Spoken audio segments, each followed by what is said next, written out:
11. Cena en palacio. El cirujano se alistó a tiempo, con calma, sabía lo que debía de hacer y cómo hacerlo, no le gustaba llegar tarde a ningún lugar, y tratándose del presidente y de la cena en Palacio Nacional, era todavía más importante llegar a tiempo. Había pasado en la mañana a un salón de belleza a que le retocaran las raíces de su cabello con un color castaño que era el que le correspondía y con el que se veía natural, y ahora, mirándose al espejo, pudo ver que la estilista que lo había atendido, había hecho un buen trabajo, pues nadie que lo viera podría distinguir la artificialidad de su color de cabello. Antes de salir al patio para subir a la camioneta que los llevaría a la cena, su mujer le acomodó la corbata que estaba ligeramente ladeada hacia la izquierda, le dijo: «Quedaste muy guapo, te pintaron bien tu cabello plateado, pero a mí me gusta cuando lo traes natural, ese color es muy bonito y peculiar. No entiendo que cuando te conocí tu cabello era castaño claro y a los 30 se te puso plateado todo, ni un cabello te quedó castaño, no eras tan viejo como para que se te haya vuelto de ese color que no era de canas». Dijo todo esto mirando a los ojos de su marido. El hombre apuntó en un papel con su mano izquierda un número, para que la empleada doméstica pudiera contactarlos en caso de alguna emergencia, lo dejó en una mesita mientras le decía a su mujer: «No eran canas, es mi herencia, un legado o maldición, que heredé de mi padre, él era de un país distante, a todos los hombres de esa línea sanguínea se nos puso el pelo de ese color a los 20 años, a las mujeres no les pasó así, nuestra hija no heredó ese gen. Lástima que no tuvimos un varón para que se pareciera a ti», dijo la mujer. «No digas eso nunca, estoy contento con no haber tenido un hijo varón, es mejor así», dijo el hombre con voz seria. Salieron y Gerardo ya los esperaba con el auto listo para salir, subieron y anduvieron rumbo al Palacio Nacional. 2.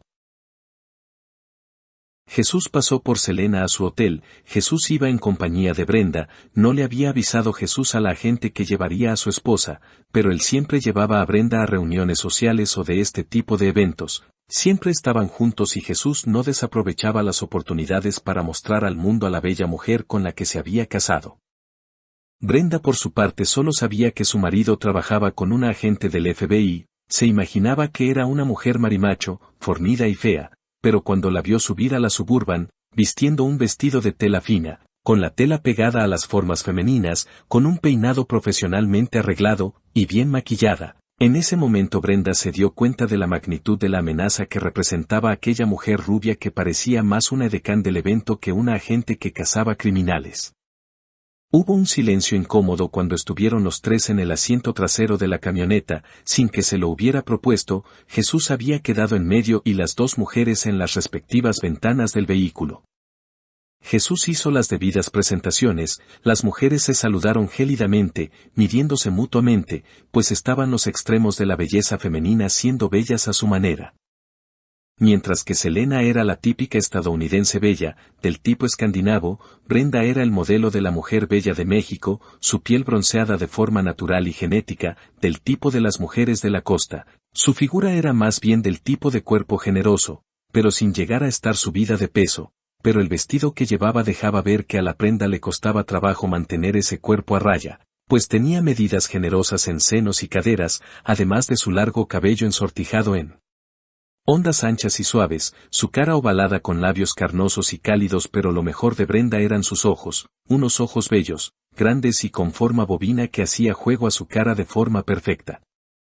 Fue entonces que Selena supo los motivos por los cuales Jesús había podido resistirla a ella y a sus avances, y supo por qué aquel día le había dicho, «como bien en mi casa». Mientras que su mujer miró a la rubia y supo que esa mujer con su fisonomía perfecta y tan diferente de las mujeres mexicanas, era una amenaza por sí misma, fue su sexto sentido el que le dijo que la voluntad de su esposo podría ceder ante esos ojos azules, casi grises que miraba su esposo a diario. Así fueron los tres sin hablar mucho, le habían asignado a dos nuevos escoltas, que iban en la parte delantera con armas automáticas a la mano. Para Jesús fue un tiempo que duró mucho, pues aunque trataba de hacer conversación, si decía algo del caso, eso solo involucraba a Selena y su mujer lo miraba con reprobación, pero si hablaba de temas locales con su mujer, eso dejaba fuera a Selena y eso era grosero, por lo que mejor se quedó callado y así fueron en silencio, pero de cuando en cuando su mujer, Brenda, lo abrazaba y le daba besos cariñosos pero falsos, destinados a que la rubia viera que ella era la dueña de las pasiones de su hombre. Cuando por fin estacionaron la camioneta y pudieron salir al patio del Palacio Nacional, Jesús respiró aliviado de ya no estar en esa situación. Un edecán los iba a conducir a la sala donde se llevaría a cabo el evento, pero Jesús miró a donde estaban los vehículos de los asistentes estacionados y vio a un hombre que se le hizo familiar, fue a saludarlo. «¿Qué onda, carnal? Hacía tiempo que no te veía, ¿cómo estás?», dijo Jesús a Gerardo, que ya había llegado y estaba pasando el tiempo lo mejor posible. «Bien, Jesús, bien, ahora cuido a un doctor, lo traje al evento de esta noche», dijo Gerardo. «Orales, ¿cómo está Ana?», dijo Jesús, que conocía a la mujer de su amigo. «Bien, ahora vivimos en la del Valle, el doctor no dio un departamento para vivir ahí», dijo Gerardo. «Qué chingón, ¿cómo está tu niño?», dijo Jesús, que sabía del padecimiento del hijo de su compañero de armas. «Bien, pero lo operarán esta semana, espero que salga bien todo», dijo Gerardo preocupado. «Tú ten fe, carnal, todo saldrá bien, ya verás», dijo Jesús tratando de animarlo. «El doctor Jonathan es el que lo va a operar, por lo que investigué, es el mejor cirujano de México, no podríamos pagarle pues cobra mucho dinero, pero lo va a hacer gratis», dijo Gerardo. «He oído hablar de él, pero no lo conozco, solo sé que es amigo del presidente, nada más, está en buenas manos», dijo Jesús. «Es un tipazo, debes de conocerlo, vino a esta cena», dijo Gerardo.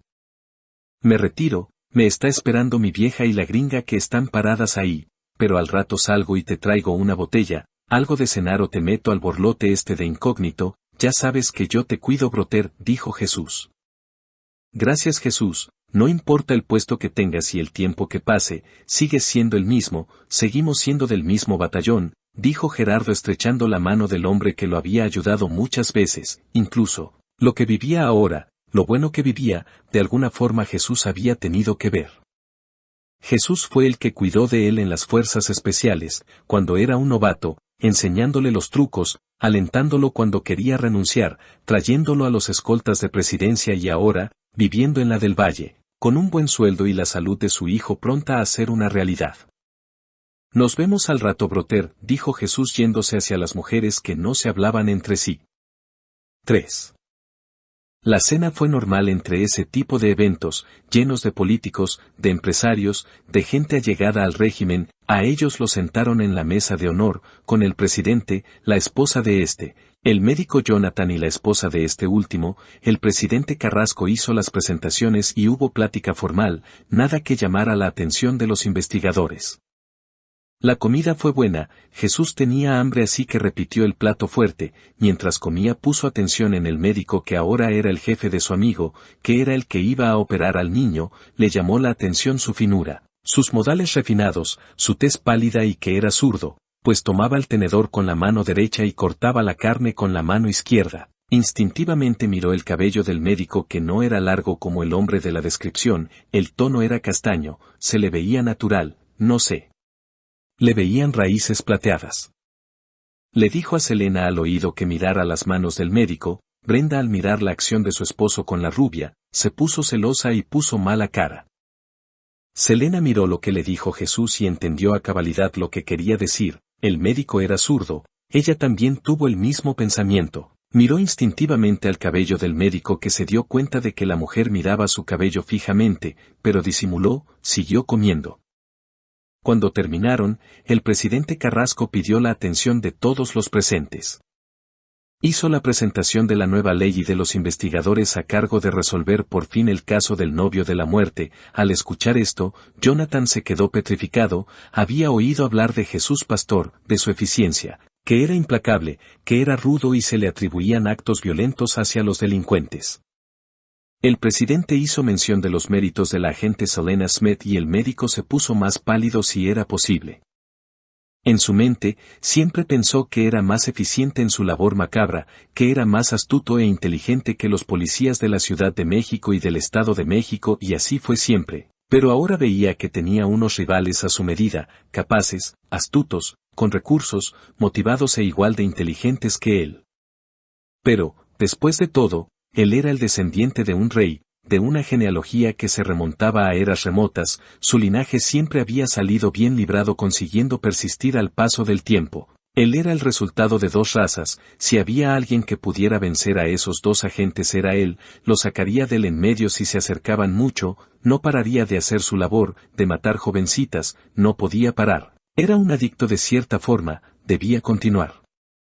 Además, ¿qué pueden saber de mí? He sido discreto, he cubierto mis huellas, no he dejado pistas que puedan incriminarme, no deben de tener idea de dónde empezar, es como buscar una aguja en un pajar, no me pueden encontrar. Yo seguiré mi labor siempre, pensó más confiado, el miedo inicial había pasado, pero no le había gustado nada sentir esa sensación, el miedo, él era el miedo, él hacía sentir el miedo. 4. Cuando terminó la presentación y Selena tuvo que aguantar las miradas asesinas de la senadora, se hizo una reunión informal de personas, el presidente, Jesús, Selena y el médico se reunieron de forma natural a platicar socialmente. Jonathan se había vuelto más descarado, más confiado de que su secreto era indescifrable, pero se propuso sondear a los investigadores, sonsacarles lo que supieran del caso. Por su parte, Selena se propuso recoger algún cabello que se le cayera al médico, cuando se lo dijo a Jesús, él le dijo que él lo conseguiría sacándolo del auto del médico, pues ahí de seguro encontraría alguno y con ir a platicar con Gerardo lo obtendría. ¿Tienen alguna pista?, dijo el médico a los agentes, ellos se miraron y sin hablarse sabían que no debía decir nada cierto, más bien confundirlo o mentir sobre las pistas, por si aquel médico afable resultara ser el novio de la muerte. Jesús se disculpó y dijo que iba al baño, pero iba a buscar un cabello del médico al auto. Selena se dispuso a hacer tiempo hasta que llegara Jesús, se puso a hablar de la ciudad, del Palacio Nacional, de la catedral hasta que Jonathan volvió a poner el tema sobre la mesa. No hemos tenido mucho tiempo de investigar, el expediente es muy voluminoso, apenas estamos terminando de leerlo, dijo Selena mirando la reacción del médico de forma sutil. Pero deben de tener alguna idea, algún indicio que seguir, puede decirme, no le diré a nadie, no saldrá de este lugar, no me gustaría arruinar su investigación, dijo Jonathan en su tono más casual. Selena no supo decir si el médico era sincero, era muy bueno para actuar. Hicimos un perfil preliminar, creemos que el asesino vive en el norte de la ciudad, incluso que es de otro estado y viene a la ciudad para cometer los asesinatos, debe de ser un anciano, pero fuerte, soltero, antisocial, un ermitaño, que vive en el campo, tal vez alguna propiedad grande, dijo Selena tratando de decir todo lo opuesto a las deducciones y perfil que habían desarrollado. Jonathan se le quedó mirando, analizando el rostro de la mujer, tratando de saber si le decía la verdad. Ella no era tan buena para poner cara de póker como lo era Jesús. Ella lamentó que Jesús no estuviera para afrontar esa situación. ¿Por qué creen eso? ¿En qué se basan sus deducciones? Perdón por las preguntas, es que soy fan de los libros de Sherlock Holmes, me encanta ese tema, me hubiera gustado ser detective, como ustedes, dijo el médico con tono carismático. Es complicado de decirlo, se requiere mucho tiempo para explicarlo, dijo Selena evasiva. La noche es joven, por favor explíquese, dijo Jonathan que había percibido la debilidad de la mujer. Se hizo un silencio denso, el presidente se quedó esperando la respuesta de la mujer, al parecer interesado en conocer la lógica del perfil que les había mencionado. De repente llegó Jesús uniéndose a la conversación, se puso al día de lo que se dijo del perfil y contestando la pregunta del médico con voz firme y segura, Selena lo agradeció. Jesús hablaba en el mismo tono jovial y casual que el médico. No es tan sencillo como parece de explicar, lo de que es un hombre de campo, es porque tiene el espacio y privacidad para su labor. Creemos que viene 2 veces por año, porque es una manda, como cuando se va a ver a la Virgen, está pagando su manda. Es un anciano porque lleva décadas matando, dijo Jesús mirando al médico a los ojos, él también sabía jugar el juego y lo jugaba bien. El médico miró a Jesús adivinando que el contrincante que tenía enfrente era más fuerte de voluntad y sabía mentir mejor que la mujer. Le gustó. ¿Qué me dice de que es antisocial el asesino? Como dijo su compañera, dijo Jonathan interesado, eso no lo había contestado Jesús. Jesús era astuto, había dejado ese aspecto sin contestar porque quería decir algo concreto, ver la reacción del médico. Decimos eso porque solo un demente, un loco de manicomio, un turulato o un loquito del centro podría hacer algo así, su coeficiente intelectual es de la media, o incluso menor, un enfermo depravado de la peor calaña. Por eso es antisocial, debe de vivir con miedo de todo su entorno, porque sabe que tarde o temprano lo van a agarrar. Lo vamos a agarrar, dijo Jesús serio, pero cuando terminó puso su mejor sonrisa inocente mirando a los presentes. Selena se maravilló de la astucia de aquel hombre, supo por qué dijo todo aquello, quería provocar al médico, ver su reacción. Jonathan se quedó mudo, la sonrisa cosmopolita se había borrado, desvió la vista de Jesús y un muy ligero rubor, casi imperceptible en aquel rostro pálido, se dejó ver. Jesús lo notó. Jonathan se repuso de inmediato, puso su sonrisa casual y dijo a los investigadores: Discúlpenme si les doy una sugerencia a su perfil, no quiero contradecirlos, pero me parece que el asesino no es lo que usted dice, pienso que es más inteligente de lo que ustedes piensan. He seguido el caso desde que tengo memoria y creo que el asesino es un hombre astuto, inteligente y difícil de atrapar, no por nada lleva tantas décadas activo, no me malinterpreten, espero que lo agarren, pero más bien, cuando pienso en ese criminal pienso en la figura del profesor Moriarty, un hombre culto, que era incluso catedrático de la universidad, pero era el genio criminal de Londres, el enemigo de Sherlock Holmes, el que incluso logra matar al detective más famoso del mundo. Pero es interesante, Moriarty no tenía nada contra Holmes, fue Holmes el que se propuso capturarlo y al amenazarlo, Moriarty puso en marcha la maquinaria del crimen y logró matarlo, dijo Jonathan. Jesús entendió la indirecta disfrazada de plática casual, pero él también había leído los libros del detective del 221B, de Baker Street. Después de unos momentos Jesús le dijo: Puede tener razón en lo que dice, pero ya lo sabremos de seguro, porque lo agarraremos y con la nueva ley aprobada, el padre de la jovencita secuestrada o cualquiera de las anteriores víctimas, decidirán su destino, en la horca, en la silla eléctrica, muerto a palos, muerto devorado por los perros, cualquiera que sea su destino, sabrá que yo lo agarré, que todo se paga en esta vida, no importa cuándo, pero siempre nos llega el karma. Pero contestando la alusión a Sherlock Holmes, le diré que Holmes regresó vivo de su muerte, el autor quiso matarlo, pero el público pidió incansablemente que el detective ficticio regresara para tener nuevas aventuras, lo necesitaban, lo amaban, les era indispensable. Al final el malo murió y el bueno vivió, en las buenas historias siempre vive el bueno al final. Dijo Jesús y el médico supo de cierto que tenía un rival a su medida, alguien que incluso le contestaba en sus mismos términos. Ellos dos podrían haber sido amigos, eran iguales, reflejos de un espejo, la misma voluntad, la misma capacidad, la misma pasión. Ellos son el profesor Moriarty y Sherlock Holmes, solo uno de ellos iba a vivir, pensó Selena entendiendo el juego.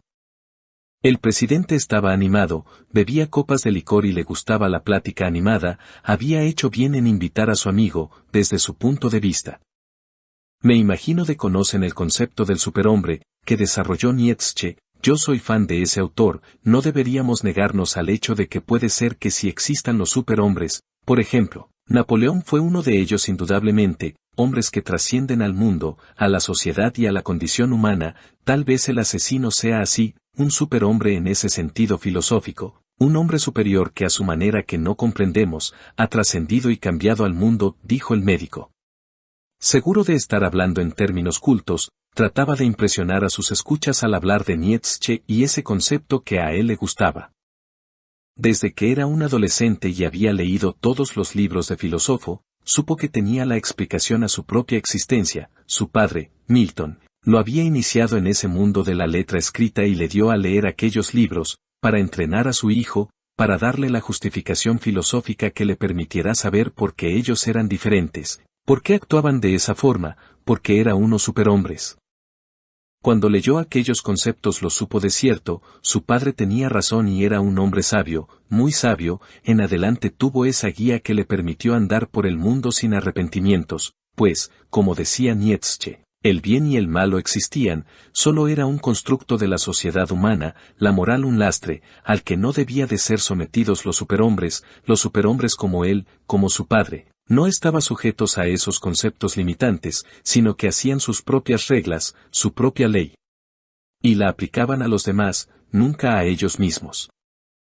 Se hizo un silencio entre los asistentes a esa pequeña reunión. Al presidente le gustaba Nietzsche como a su amigo, le gustaban los debates, quería saber qué pensaba Jesús al respecto. «Ese es un buen argumento, ¿qué piensas, Jesús?», dijo el presidente. Jesús conocía a ese autor, también lo había conocido y sí, él también concordaba con el médico, que si había superhombres, a él mismo le gustaba pensar que era un superhombre a su manera, pero en esta ocasión no se trataba de darle la razón al médico, sino de contrariarlo, de provocarlo para ver si dejaba ver algo más que lo incriminara, así que buscó en su memoria rápidamente, buscando argumentos. Se acordó de un libro que trataba ese tema, supo que tenía como provocar al médico, le dijo.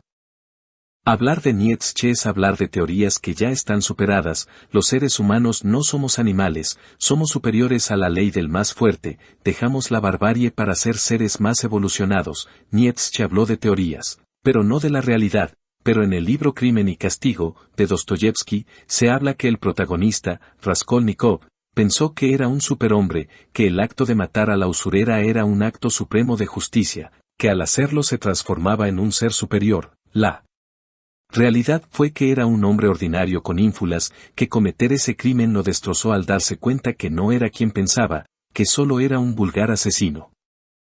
Le doy la razón que tal vez, el novio de la muerte, cree que es un ser superior, tal vez incluso haya leído a Nietzsche y de esta forma se cree todos esos desmadres en su cabeza, pero al final solo es un loco enfermo que acabará sus días pronto. Pues, antes no lo habían agarrado porque no estábamos nosotros a cargo del caso, dijo Jesús haciendo alusión a Selena, la cual quedó sorprendida francamente de la agilidad mental y cultura de Jesús. Los dos investigadores se quedaron mirando al médico fijamente sin decir nada, solo mirándolo, esperaban ver alguna reacción en él, pero éste sonreía con un gesto que les pareció genuino, con inocencia, como si todo lo hablado solo fuera un ejercicio mental, una plática animada entre dos intelectuales. Eso los confundió. Tal vez no sea este doctor el asesino, pensó Jesús. El presidente abrazó a Jesús con un brazo y a Jonathan con el otro, estaba alegre, un poco subido de copas, le gustaba la plática que se había dado entre sus invitados. Debí de haberlos presentado antes, ustedes son inteligentes y astutos, serían buenos amigos, dijo el presidente a los hombres. Jesús y Jonathan tenían la misma impresión, podrían haber sido amigos si se hubieran conocido antes. Salieron de aquella cena, Jesús se despidió de Gerardo, pasaron a dejar a Selena a su hotel, en el camino, Selena le preguntó a Jesús si había recogido el cabello del médico. Claro que sí, acá lo tengo, mañana lo mandamos a analizar, sabremos si está teñido y si es así, que nos digan el verdadero color, dijo Jesús. El médico encaja con el perfil perfectamente, no puede ser coincidencia, dijo Selena. No lo sé, hubo momentos donde me parecía que me echaba habladas, otras donde era inocente, lo sabremos de cierto con lo que resulte de los análisis del cabello, dijo Jesús. Recuerda lo que te dije, no debemos de ser tomados por sorpresa si el médico es el asesino, te dio a entender con la referencia a Moriarty, que es un peligro para nosotros, en específico para ti, dijo Selena. Es cierto, tendremos ojos en la espalda, no debemos de apendejarnos, dijo Jesús pensativo. Su esposa, Brenda escuchaba el diálogo de aquella pareja de investigadores, la familiaridad, las concordancias, la compatibilidad, no le gustó. Supo que esa mujer era una amenaza en sí misma, pues Jesús hablaba con aquella mujer de igual a igual, cosa que su marido no hacía con ella. Pues de alguna forma Jesús no compartía su trabajo con ella, no de la forma compenetrada que lo hacía con la rubia. Les llegó el resultado del análisis el mismo día, cuando lo leyeron se sintieron defraudados, pues el resultado decía que era un cabello natural, no estaba teñido. ¿Estás seguro que era del médico?, preguntó la mujer a Jesús. No tuve mucho tiempo para buscar, pero debe de ser de él, pues era el mismo color y el mismo largo, no puede ser de nadie más, a no ser que en su casa viva alguien que traiga el mismo color y el mismo largo, dijo Jesús. Entonces o no es nuestro psicópata o antes, cuando fue por las rosas, se lo había teñido de plateado, dijo Selena. ¿Sabes lo difícil que es teñirse el pelo de ese color, Lucía? La esposa de Fernando es estilista, le pregunté al respecto, me dijo que se requieren 2 sesiones cada 4 días para lograr ese efecto. ¿Podría habérselo teñido? Sí, es probable, no estoy seguro, no me parece que sea el tipo de persona que se tiñe el cabello en un salón de belleza. Además, el de las rosas, nos dijo que llevaba el cabello largo en una coleta. El doctor lo trae relativamente corto, dijo Jesús. Habría que averiguar cómo lucía en ese periodo, dijo Selena. Buscaron en las redes sociales de costumbre y no hallaron al médico en ellas. Jesús buscó en la red social del presidente y no estaba agregado el médico. Jesús le llamó al presidente de forma casual y le preguntó si su amigo llegó a usar o tener el pelo plateado. El presidente lo negó. No debe de ser él, dijo Jesús al fin, pero no estaban convencidos ninguno de los dos. Debemos de averiguar si tiene una casa en la zona oriente, en la colonia que marcamos. Si es así tendremos más certezas, dijo Selena. Jesús estuvo de acuerdo. Decidieron dejar de lado eso por el momento, debían de seguir otras pistas, pero no lo descartarían del todo. Lo que no podían saber era que Jonathan era astuto e inteligente. Desde que le cambió el color de cabello, dejó de frecuentar a sus amistades, pero al final requería seguir en contacto. Por ello se teñía el cabello de forma regular, cada semana. Había temporadas que se lo dejaba natural, así descansaba, pero era cuando sabía que no debía atender ninguna obligación de trabajo, por lo que nadie sabía de su círculo externo, que tenía el cabello plateado. Lo que tampoco podían saber es que el médico aprovechaba sus visitas al salón de belleza para pedir que le regalaran cabello que él estimaba que era del color que tuvo cuando era adolescente. Les decía a las estilistas que eran para hacer pinceles, porque tenía afición de pintar cuadros. Así le regalaban el cabello. Luego, cuando estaba a solas, separaba los que todavía tenían raíz, luego, los cortaba a su medida que trajera en el momento, y los repartía en los autos que usaba, en su oficina de la Facultad de Medicina o por donde llegara a estar de forma prolongada. Así se aseguraba de despistar a probables investigadores. Lo había hecho por años, era su rutina arraigada, lo hacía en automático y a veces pensaba que esas precauciones eran demasiado elaboradas y que realmente nunca estaría en peligro de ser descubierto, y no supo que esa precaución lo había salvado de ser descubierto por Jesús y Selena. Cuando menos de ser descubierto por el momento.